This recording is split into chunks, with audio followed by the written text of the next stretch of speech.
called me Vito. I'm a chef originally I'm a chef by trade. I was recently incarcerated in DOC prison for using a credit card that my boss gave me to use. I couldn't find out it wasn't his either. He has money. I got buffalo loaded to it. I live here in Eugene, Oregon. I'm not complaining. Oh well, life's that's what it is. Oh well. Did my time. I got out. I got a good job with Windberg Construction. I was making plenty of money. I was making about $23 an hour. This was before COVID hit. I made enough money to where me and my wife would stay in a hotel, $1,400 a month. Stayed there for almost a year and a half. I still have plenty of money left over. But I wasn't happy with my job. It wasn't fulfilling. It was the same old thing over and over again. Frame a house. Oh well.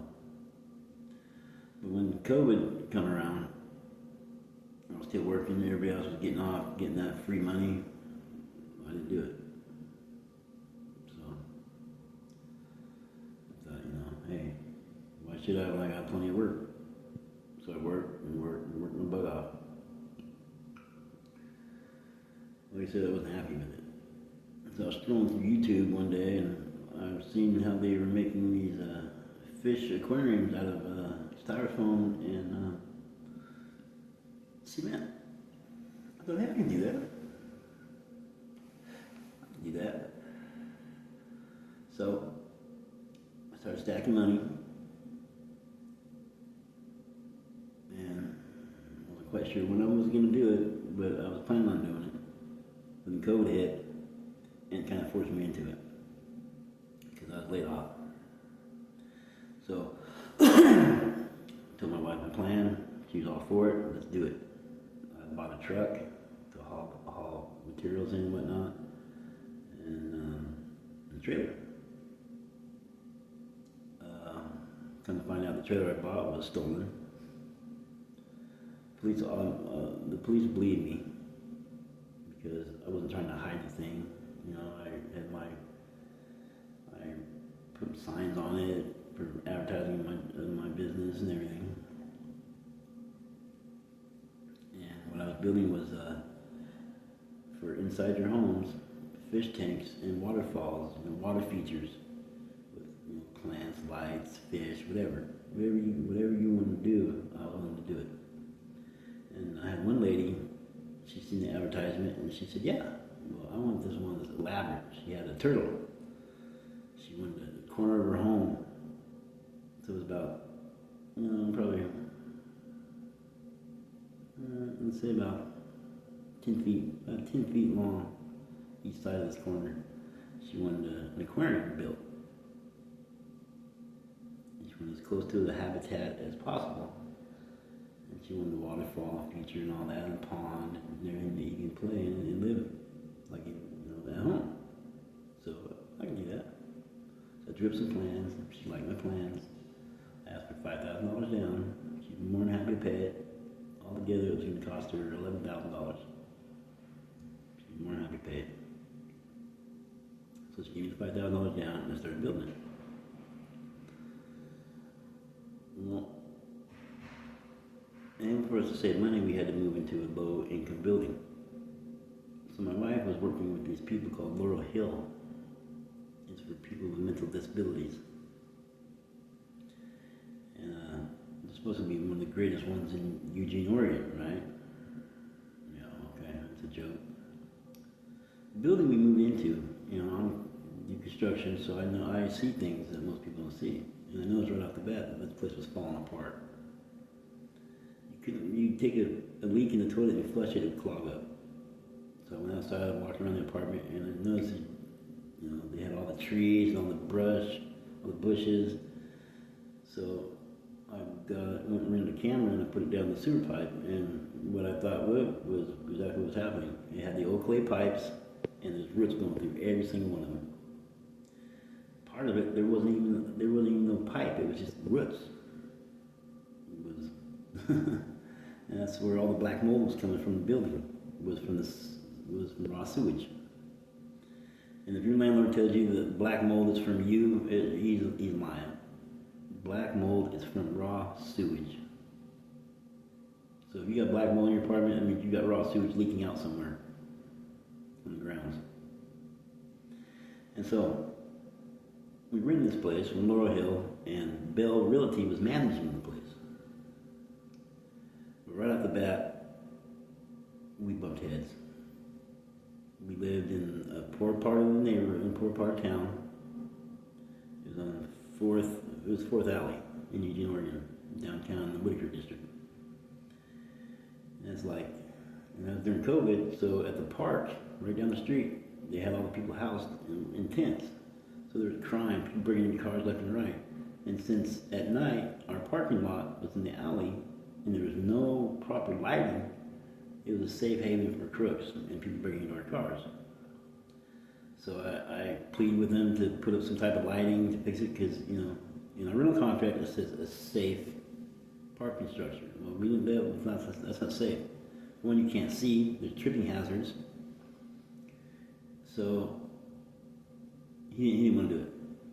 So I went and bought some lightings and I put them up myself. Well, he was mad right off the bat. You can't do that. You need to take that down. I said, no, I will not take it down until you replace the lighting so my wife can see. And it's dangerous for her. And all the other females that live in the building that walk their dogs at night, they don't let their dogs go at night, so they let the dogs pee inside the houses because they're afraid to go out at night because there's no lighting. No. We bumped heads. He gave me eviction notice. I fought it. Whatever. I won. About a month staying in this place, I noticed that the porch was really saggy. Soft spots all over the spot.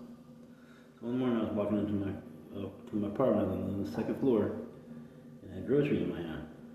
And I got up, I was about 10 feet away from my apartment door, and my foot goes through the porch.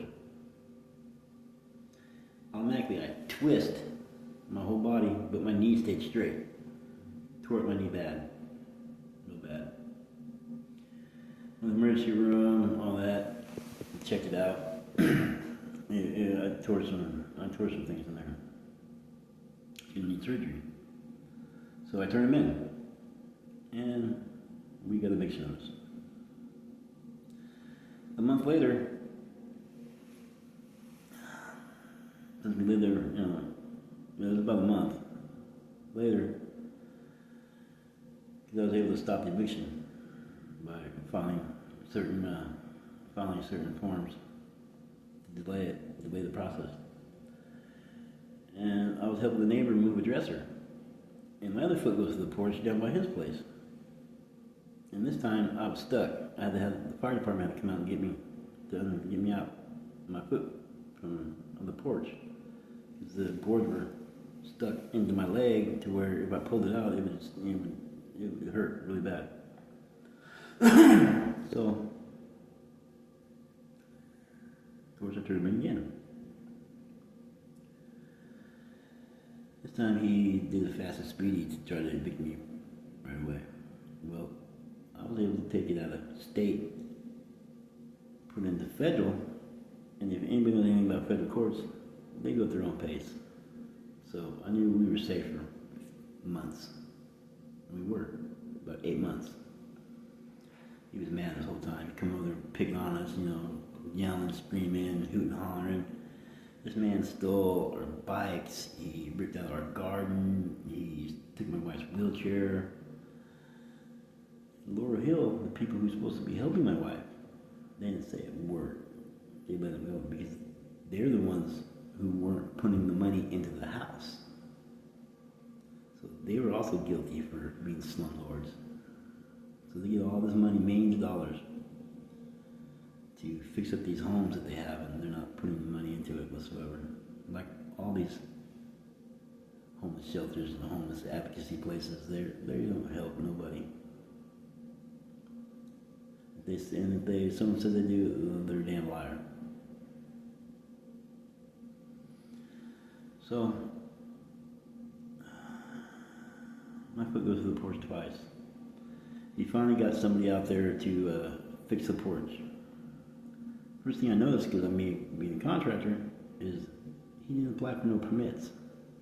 The reason why he didn't apply for no permits because he can't have no inspector inspecting around because he knows the place is falling apart. So he'd rather pay the fine than go get the permit. Well, I turned him in again. Called the permit place, everybody called him. And the thing was, nobody cared. Nobody cared about what he was doing. It's just a bunch of mental health patients, low income people. So who cares, right? Well, I care. This wasn't right. And so his retaliation was my water feature that I was making for this lady. He came over one morning. He was in the back of my truck, and he stole it out of the back of my truck, and he threw it away. I called the police. They didn't do nothing about it. It took them like 9 hours to come there anyways. So, hey, here's what it is. So the first eviction, we fought it, we won. The second eviction, he found a judge that wouldn't even listen to us. Court lasted maybe a couple seconds. Yeah, that's justice for you, huh? Yeah, they protect him because, he's a business owner, so he's got money to pay all this stuff, so yeah, of course, they'll lead his way. So, I tried to fight it. Didn't do no good. Police showed up, we had no place to go. All my money was spent up paying rent and all this for the savings and trying to get this job off in medical bills and whatnot. So, we got kicked out. But before all that though, the construction workers were working on the place. And one thing, they were replacing the drain pipes. The old cast iron metal drain pipes. Well, the one right by my apartment, they left the downspot from the roof coming down, the L-shaped one, was just hanging there by one screw. So when I came out of my apartment, I shut the door, turned around, it swung down and popped me right in my eye. See right there.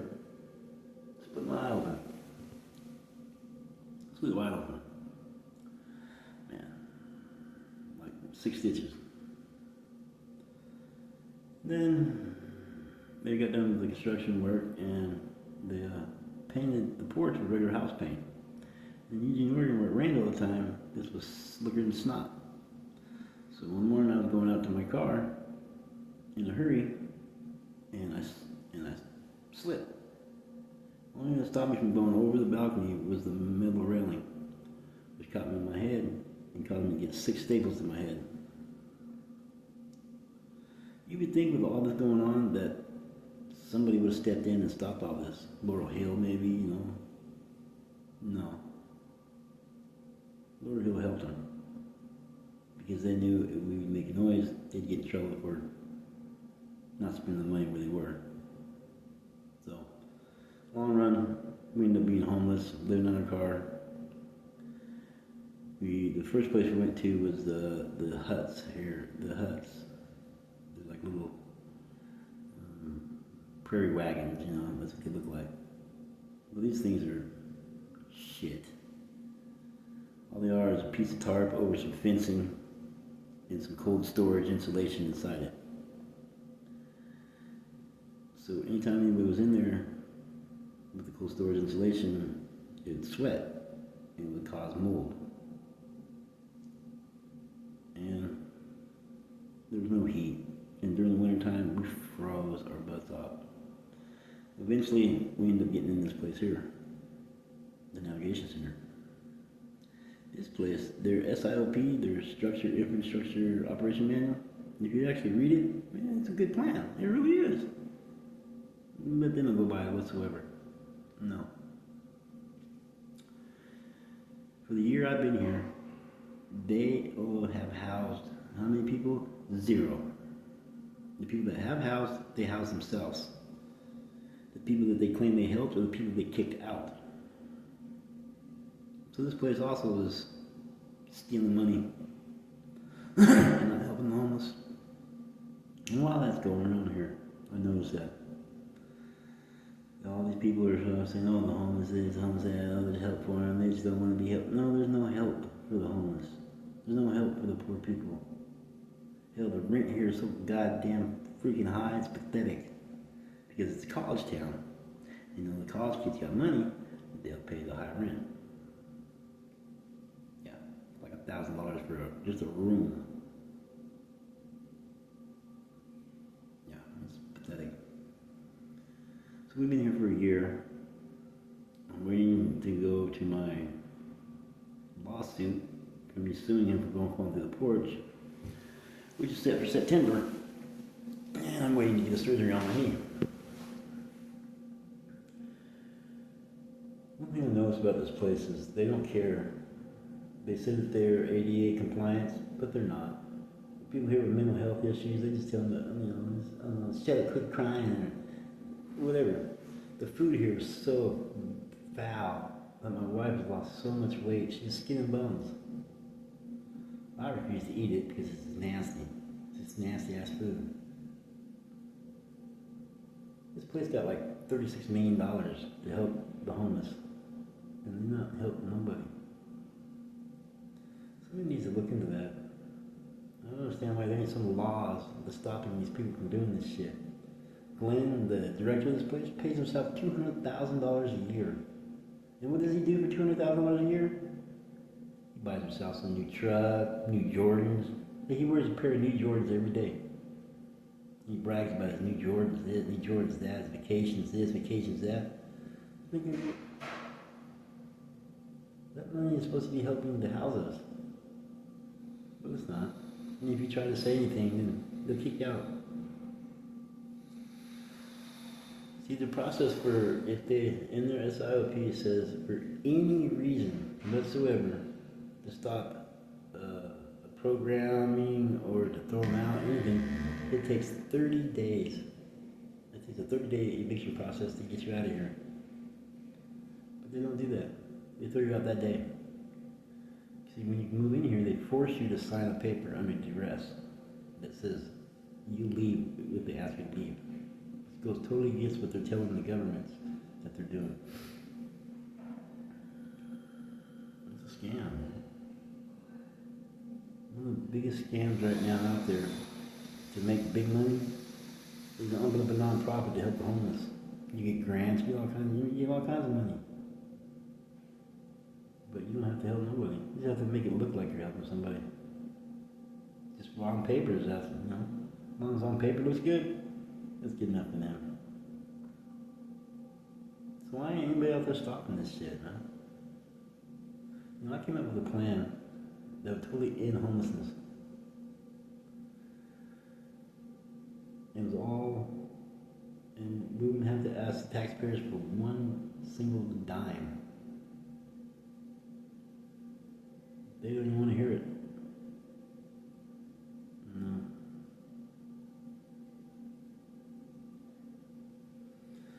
So hopefully when I get out, when I get through my lawsuit's for $1.9 million. I'm going to take that money and I'm going to start a non-profit. And I'm going to do what I plan on doing. I'm going to help people. And I'm going to show these people how easily it's done. And show them how badly these people are ripping off the system. I understand. We have a president. President Trump, I voted for you, man. I believe in you. You need to look into this, man. This homeless situation. People are being kicked out on the street with a no-cause eviction. You don't have to have a reason. Just say, get out. They'll charge you double deposits, double the rent, and then in 6 months throw you out and get someone else in here. What's wrong, man? And if you lose the eviction, you have to pay the court fees and the lawyer fees. So your eviction, you get $20,000 eviction. Another, you try to rent a house, they look at that, oh, you got $20,000. Oh, you must have tore the place up. Well, we're not gonna rent to you. It's not right, man. I have a plan to stop homelessness. I just need someone with money to believe and listen.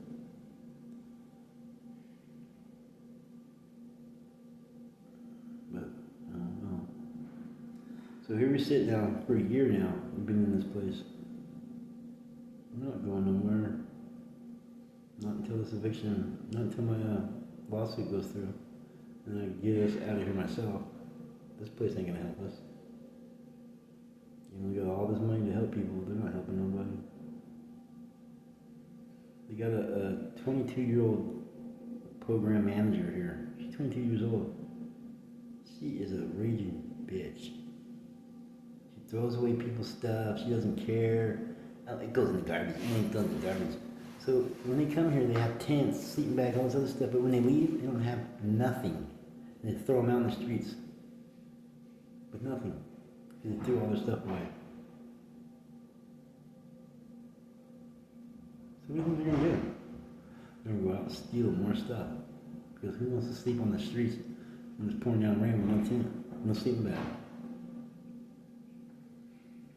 These nonprofits are causing the crime in America to go up farther.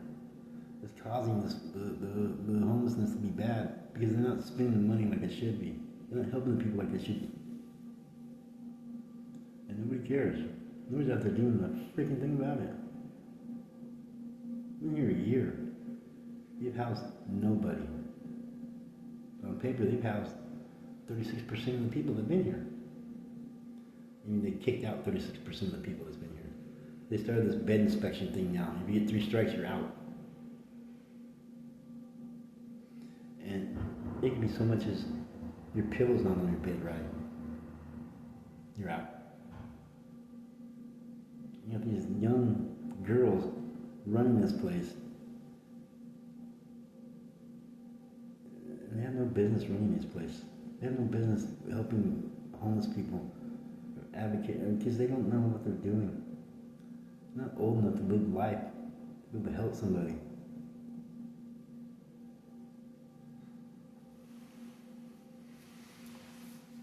I shouldn't be here. I shouldn't have got kicked out. I shouldn't have got evicted from my apartment. That turned him into being a slumlord. Laurel Hill should have backed up to the fucking rental place. They should have fired his ass. But no, because they're the ones doing the actual crime. So it's me, my wife, and my 2 cats. I can't work because of my knee. I'm waiting for surgery on it. My wife has a mental condition. Can't get SSI. It's a nightmare. And every day I try to talk myself out of selling drugs, talk myself out of doing crime. Because I don't have to be here. I go out and sell drugs. I'd be in a hotel right now. I'm driving around a brand new car. But I don't want to go back to prison. Leave my wife alone in the streets again. That's why she has a mental condition, because everybody victimized her.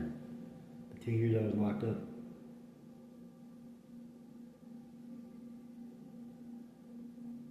Two years I was locked up. You think she would have been housed by the 2 years? No. She wasn't. She worked with 3 different agencies. None of them housed her. And all they did was victimize her. They're the ones throwing away her stuff. They're the ones that victimized her. They're the ones that caused her to have a mental condition. Stealing her stuff. And that's just one. That's just one family. There's 90 people in this place.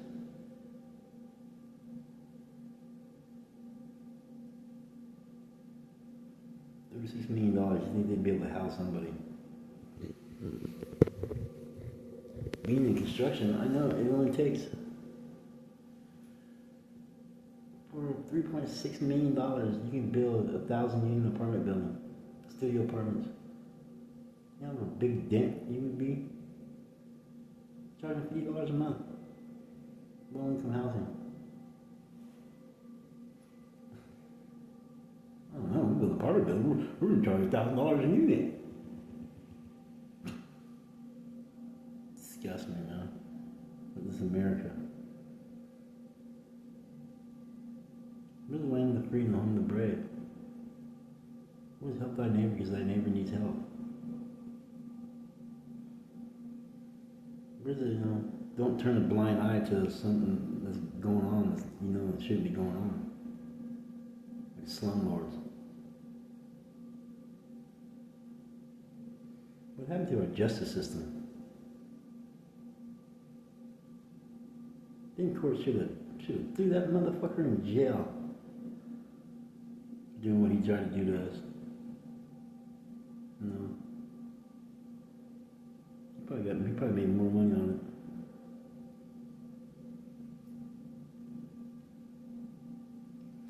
So that's why I started a YouTube channel. Trying to do something. Trying to do something to help my family. And bring awareness to this homeless population that's going out of control.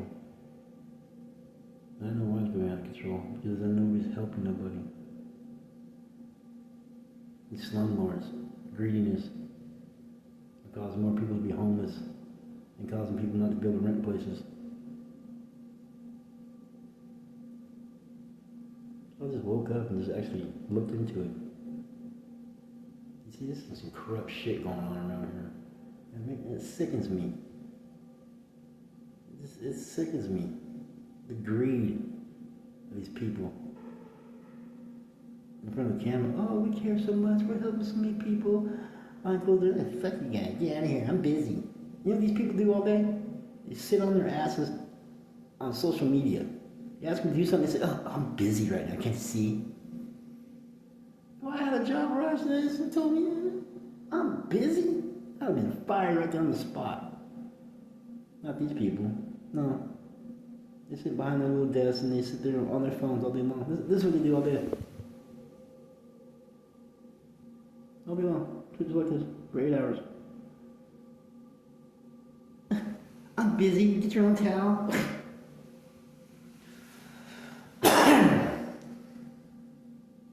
But